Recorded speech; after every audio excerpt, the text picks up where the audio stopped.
Hello, everyone, and welcome back to our channel.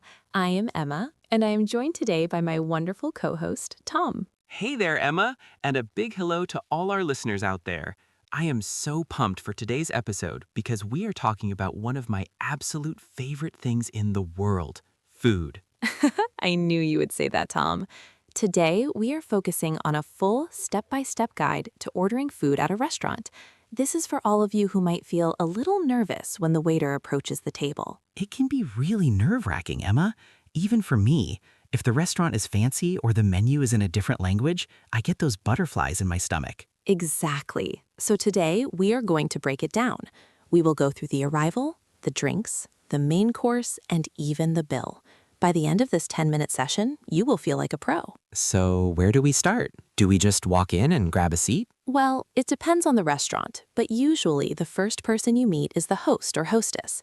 They might ask you a very common question. Tom, do you know what it is? Good evening. Do you have a reservation? Perfect. Do you have a reservation or have you booked a table are the most common ways they ask.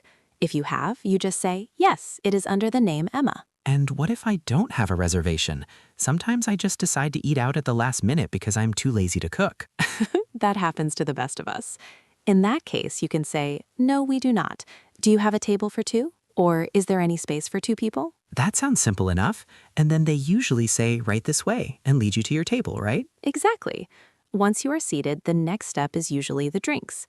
Often, the server will come by almost immediately to take a drink order while you look at the food menu. This is where I always get stuck. There are so many choices. What are some natural ways to ask for a drink? You can use the phrase, can I get, or I will have. For example, can I get a glass of water, please? Oh, and that reminds me, in many places they ask if you want still or sparkling water. That used to confuse me so much. Great point. Still is just regular water with no bubbles, and sparkling is carbonated water with bubbles. Some people also call it club soda or soda water. I learned that the hard way, accidentally ordering bubbles when I just wanted a plain glass of water. It was a very tingly surprise. Well, now you know. Now let's move on to the menu itself. Sometimes there are specials. Have you ever heard a waiter talk about specials, Tom? Yes, they usually say something like, today our chef's special is a grilled sea bass with lemon butter. It always sounds so much more delicious when they describe it. It really does. If you didn't catch what they said, you can always ask, could you repeat the specials, please? Or what do you recommend? What do you recommend is a great one. It shows you trust the server's opinion. But Emma, what if I have an allergy, like I really can't eat peanuts? That is very important. You must tell the server clearly. You can say, I have a peanut allergy, or does this dish contain peanuts? Never be afraid to ask twice if you are unsure. That makes me feel safer, Emma. Okay, so we've got our drinks, we've heard the specials, and we are ready to order the main course. What is the most polite way to say what I want? The most natural and polite way is to say, I would like the, or I'll go with the. For example, I would like the cheeseburger, please. I'll go with the steak. See, I'm practicing. And if I want my steak cooked a certain way? Then you need to know your doneness levels. Rare, medium, or well done. Tom, how do you like your steak? Medium rare, definitely. It has to be juicy. A man of taste. Now, while you are eating, the server will often come back to the table. They usually ask, how is everything tasting, or is everything all right here? And I usually have my mouth full of food, so I just give a thumbs up and a muffled, it's great. A simple, everything is delicious, thank you, works perfectly. But what if something is wrong? Like, what if the food is cold? Oh, I hate complaining. It feels so awkward. It can be, but you are paying for a meal, so it should be right. You can say politely, excuse me, I'm sorry, but my food is a bit cold. Could you heat it up for me? As long as you are polite, the staff will be happy to help. Politeness is key. I'm sorry, but is a good way to start a request like that. Exactly. Now let's fast forward. You've finished your delicious meal. You are full and happy. What comes next? Dessert? Please tell me there is dessert. Yes, the server will usually ask, would you like to see the dessert menu? Or can I get you any coffee or tea? Excitedly, I can never say no to chocolate cake. I'll have the chocolate cake with 2 spoons, please, because I'm sharing with you, Emma. How sweet of you. After dessert, it is time for the part everyone likes the least, the bill. The moment of truth. How do I ask for it without sounding rude? You can just catch the server's eye and say, could we have the check, please? In the UK, they usually say the bill, and in the US, they often say the check. And what if I'm out with a group of friends and we want to pay separately? That always gets complicated. You can ask, can we split the bill? Or can we pay separately? Most modern restaurants can handle this easily, but it is always nice to ask at the beginning if you can. And what about tipping? That is always so confusing depending on which country you're in. It really is. In the US, a tip of 18 to 20% is standard. In many parts of Europe, a service charge might already be included, or you might just leave a few extra coins. It's always a good idea to check the bottom of the bill for the words service included. That is a lifesaver. I don't want to tip twice by accident, but I also don't want to be stingy. Exactly. It's all about being aware. So Tom, how do you feel now?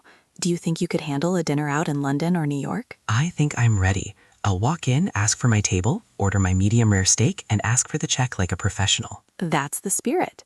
To our listeners, why don't you try practicing these phrases at home? Maybe role play with a friend. Or even practice in front of the mirror. It sounds silly, but it really helps with your confidence. We have covered a lot today, from do you have a reservation to can we split the bill? These are the building blocks of a great dining experience. It's amazing how just a few simple phrases can change a stressful situation into a fun one. It truly does. Well, that is all the time we have for today. We hope you found this guide to ordering food helpful. Thanks for listening, everyone. Go out there and eat something delicious. See you next time on English with Ease. Goodbye. Bye-bye. Hello, everyone. Welcome back to another episode of English for Life. I am your host, Emma. And I'm Tom. We're so glad you could join us today for a topic that I think everyone loves, eating out. You are right, Tom. Who doesn't love a good meal?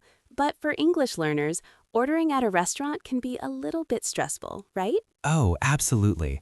I remember the first time I tried to order in a foreign language, my heart was racing and I forgot the word for fork. It happens to the best of us.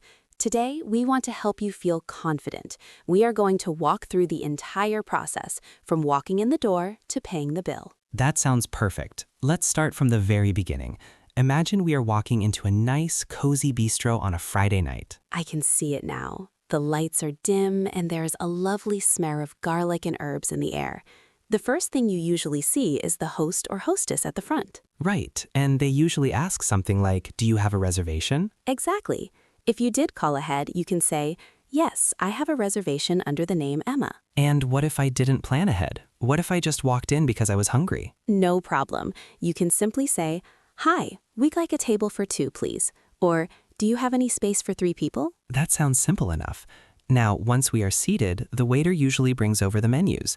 Emma, what is the first thing people usually order? Usually it is drinks. The waiter might ask, "Can I start you off with something to drink?" I often find that part tricky because they list so many options. Sometimes I just want water. How do I ask for that without sounding rude? Just say, "I'll just have some water for now, thank you." If you want tap water, which is free in many places, you can specify tap water, or you can ask for sparkling or still bottled water. Good tip. I usually go for still.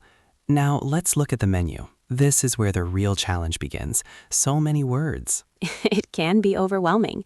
If you see something you don't understand, don't be afraid to ask. You can say, "What is in this dish?" Or, "Could you tell me more about the chef's special?" I love asking about the specials. It makes me feel like I'm getting something unique. What if I have an allergy, though? Like if I can't eat nuts? That is very important. You must be clear. You can say, "I am allergic to peanuts. Does this dish contain any?" Or, "Is it possible to make this without onions?" Okay, so does this contain and can I have it without are my 2 best friends here. Precisely. And when you are ready to order your main course, there's a classic phrase we use. Do you know it, Tom? Is it I would like or I'll have? Perfect. Both are very polite. For example, "I'll have the grilled salmon, please." Or, "I would like the vegetarian lasagna." Lasagna sounds delicious right now. What about sides? Sometimes the waiter asks about those. Yes, they might ask, "Would you like a side salad or fries with that?" Or, "How would you like your steak cooked?" Oh, the steak question. That always catches people off guard. Let's review the levels of doneness for our listeners. Sure. There is rare, which is very red in the middle, medium rare, which is pink, medium, medium well, and well done, which is cooked all the way through with no pink at all. I'm a medium rare kind of guy. It's so juicy. Me too. Now imagine we've finished our main course. The waiter comes back and asks, "How was everything?" If it was great, I'd say everything was delicious, thank you. But what if something was wrong? Like if my soup was cold? It's okay to speak up. You can say politely, "Excuse me, my soup is a bit cold. Could you heat it up for me?" People are usually very happy to help if you ask nicely. Politeness goes a long way. So the meal is over, we are full and happy. Now comes the part I always dread, the bill. Don't be scared. When you're ready, you can catch the waiter's eye and say, "Could we have the check, please?" Or, "Can I have the bill when you have a moment?" And what about splitting the bill? If I'm eating with a group of friends, how do we handle that? You can ask, "Can we split the bill?" Or, "Could we pay separately?" Most modern restaurants can do this easily, but it's always good to ask at the start if it's a very large group. That's a great point. And Anna, we have to talk about tipping. It's different in every country. It really is. In the United States, for example, an 18 to 20% tip is standard. In the UK or Australia, it might be 10%, or just rounding up the change. It is always a good idea to check the local custom. That is very helpful advice. I feel much more prepared to go out for dinner tonight. I'm so glad to hear that, Tom. Remember, everyone, the goal isn't to be perfect. It's to communicate and enjoy your food. Exactly. Don't let the fear of a few words stop you from trying that amazing new pasta place down the street. Well, I think that covers all the basics. Let's do a quick recap of our key phrases before we go. Okay, let's do it. For arriving, a table for two, please. For ordering, "I'll have" or "I would like." For questions, does this dish contain and what is the special today? And for the end, "Could we have the check, please?" We did it. We successfully navigated a restaurant visit in English. You did great, Tom. And to all our listeners, thank you so much for tuning in. Go out there and practice your English over a great meal. Until next time, goodbye everyone and happy eating. Bye-bye.